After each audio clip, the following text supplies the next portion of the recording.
saya Mas Niati Paulutu dari kelas D, Prodi Pendidikan Teknologi Informasi, jurusan Teknik Informatika, Fakultas Teknik, Universitas Negeri Gorontalo. Kali ini kita akan coba mempelajari materi yang berjudul Pengenalan Teknologi Informasi dan Komunikasi. Baik, langsung saja mari kita pelajari materi ini. Namun sebelumnya, mari sama-sama kita mulakan dengan membacakan basmalah. Bismillahirrahmanirrahim. Pengenalan Teknologi Informasi dan Komunikasi. Pada pembelajaran kali ini, materi apa saja yang akan kita pelajari? Baik, pada bab ini kita akan mempelajari dua pokok bahasan, yaitu pengertian teknologi informasi dan komunikasi serta mengenal sistem komputer.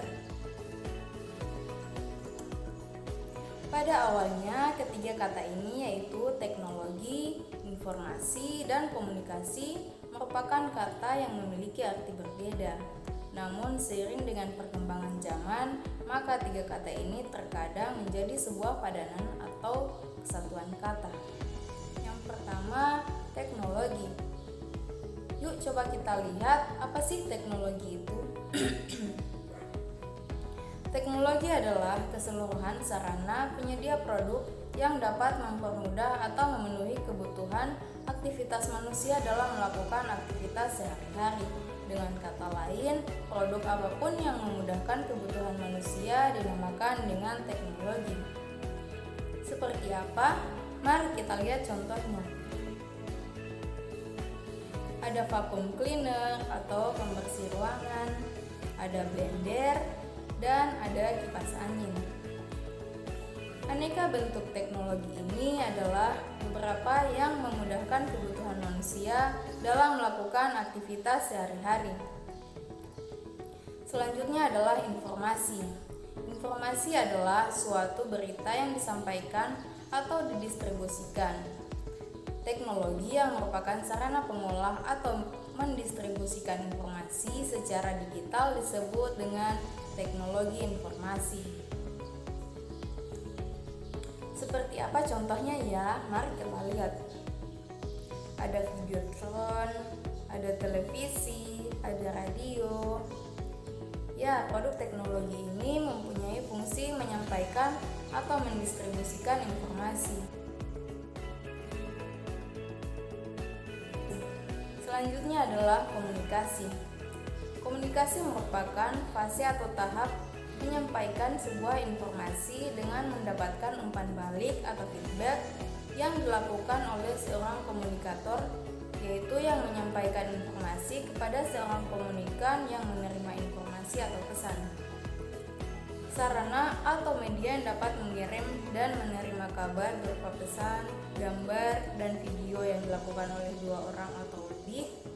Ya, untuk menjalin hubungan dalam berkomunikasi disebut dengan teknologi komunikasi.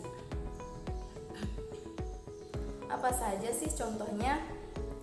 Yang pertama ada handphone, ada laptop, ada handy talkie, dan ada tab.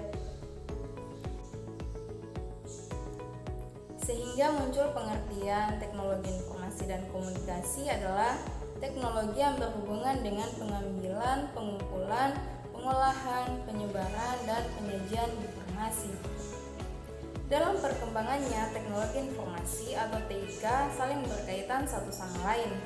Kemajuan teknologi yang begitu pesat menghasilkan alat yang dapat mengolah dan mengirim atau menerima informasi tersebut dalam waktu bersamaan sehingga dapat memperlancar aktivitas manusia. Adapun manfaat teknologi informasi dan komunikasi dalam kehidupan sehari-hari antara lain: 1. Digunakan sebagai sarana bertukar informasi. 2. Digunakan sebagai alat komunikasi. 3. Membantu proses belajar di sekolah ataupun di rumah. 4. Bersifat efektif dan efisien terhadap waktu dan biaya. Dan yang kelima, meningkatkan produktivitas dalam bekerja. Nah, sampai sini apakah sudah dapat dipahami dengan baik? Oke, mari kita lanjutkan untuk materi yang berikutnya. Sistem komputer. Apa sistem komputer itu? Baik, sebelum kita mempelajari apa itu sistem komputer, ada sebuah kata yaitu sistem, di mana sistem ini selalu berpadu dengan kata lain, ya misal sistem pencernaan, sistem pernapasan, bahkan sistem komputer. Sedangkan pengertian sistem itu sendiri adalah satu kesatuan yang terdiri dari beberapa komponen yang saling berhubungan satu sama lain dalam mencapai suatu tujuan tertentu. Misal pada sistem pencernaan terdapat satu kesatuan komponen yaitu seluruh anggota pencernaan. Jika salah satu anggota pencernaan tersebut bermasalah, anggaplah lambung bermasalah, maka dapat dipastikan sistem pencernaan tersebut akan terganggu fungsinya. Begitu juga dengan komputer. Komputer pun mempunyai sistem.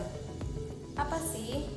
Sistem komputer adalah sekumpulan perangkat komputer yang saling berhubungan untuk mengolah data sehingga menghasilkan informasi yang diharapkan oleh penggunanya. Sehingga mencapai pertanyaan, sistem komputer apa aja sih komponennya? Ini dia, ada 3 komponen besar sistem komputer. Yang pertama adalah hardware atau perangkat keras. Berikutnya adalah software atau perangkat lunak. Dan yang terakhir adalah brainware atau perangkat akal. Mari kita masuk ke pembahasan yang pertama yaitu hardware. Hardware adalah perangkat keras. Maksudnya adalah peralatan yang dapat dilihat secara fisik.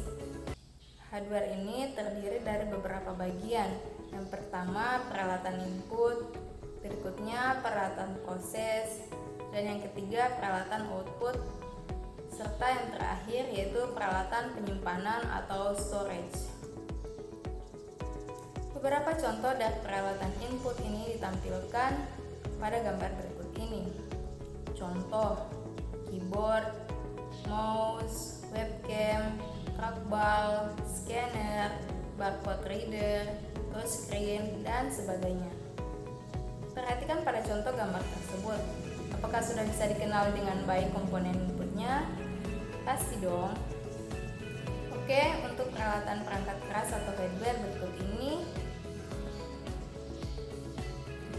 yaitu peralatan proses. Proses adalah peralatan yang mempunyai fungsi untuk pengolahan data, dalam hal ini dilakukan oleh CPU atau otaknya komputer. Kepanjangan dari CPU adalah Central Processing Unit, di mana di dalamnya terdapat RAM atau Random Access Memory yang mempunyai sifat sementara, dan ROM atau Read Only Memory yang mempunyai sifat permanen. Di dalam CPU tersebut juga terdapat control unit dan ALU atau Arithmetical Logical Unit yang dapat melakukan proses pengolahan dan penghitungan data. Pada gambar tersebut dapat kita lihat yang A adalah CPU itu sendiri, yang B adalah prosesor, dan yang C adalah memori yang terdapat di dalam CPU tersebut. Selanjutnya perangkat kerasnya adalah peralatan output atau keluaran. Contohnya adalah monitor printer, speaker, plotter, dan modem. Pada tampilan gambar sudah tampak jelas yang A adalah monitor, yang B adalah speaker, dan yang C adalah printer. Dan selanjutnya itu peralatan output, merupakan sarana yang digunakan untuk menghasilkan keluaran dari data yang diolah setelah data diproses. Maka dapat dipastikan data tersebut perlu disimpan di dalam media penyimpanan. Contoh media penyimpanan antara lain disket, hard disk, SSD, CD, flash disk, memory stick, memory card, micro SD, bahkan magnetic tape. Setelah kita memahami perangkat kerasnya, saatnya kita memahami software atau perangkat lunak yang digunakan oleh sistem komputer itu sendiri. Software terdiri menjadi 3 bagian, yaitu sistem operasi, paket program, dan bahasa pemrograman. Sistem operasi adalah sebuah software yang mengatur keseluruhan kinerja komputer, mulai dari saat komputer dinyalakan hingga komputer di shutdown atau dimatikan. Sistem operasi adalah sebuah software yang mengatur keseluruhan kinerja komputer, mulai saat komputer dinyalakan hingga komputer di-shutdown atau dimatikan. Beberapa sistem operasi yang terkenal dan familiar bahkan kita gunakan antara lain adalah MS-DOS, Windows, Linux, Unix, macOS, dan Android. Yang kedua adalah paket program. Paket program aplikasi yang digunakan untuk memenuhi kebutuhan manusia tergantung fungsi dan penggunaannya.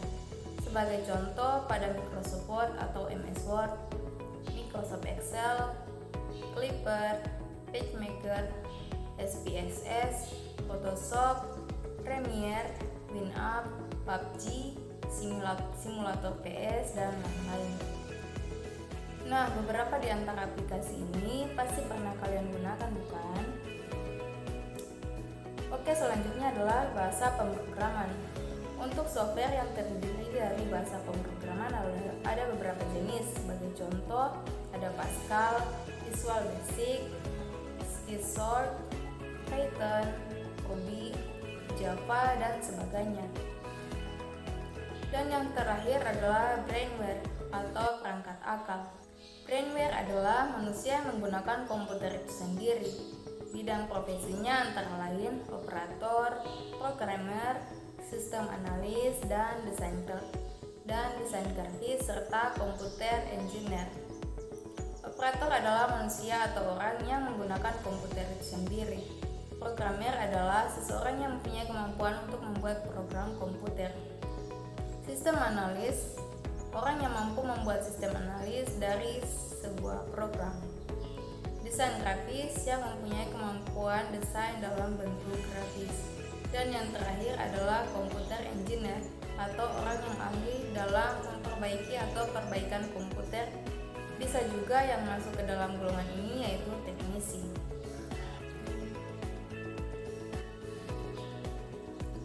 Oke, itulah materi yang bisa disampaikan. Mudah-mudahan dapat dipelajari dengan baik dan diambil manfaat. Selanjutnya saya akan memberikan sebuah evaluasi kepada teman-teman, yaitu sebagai berikut.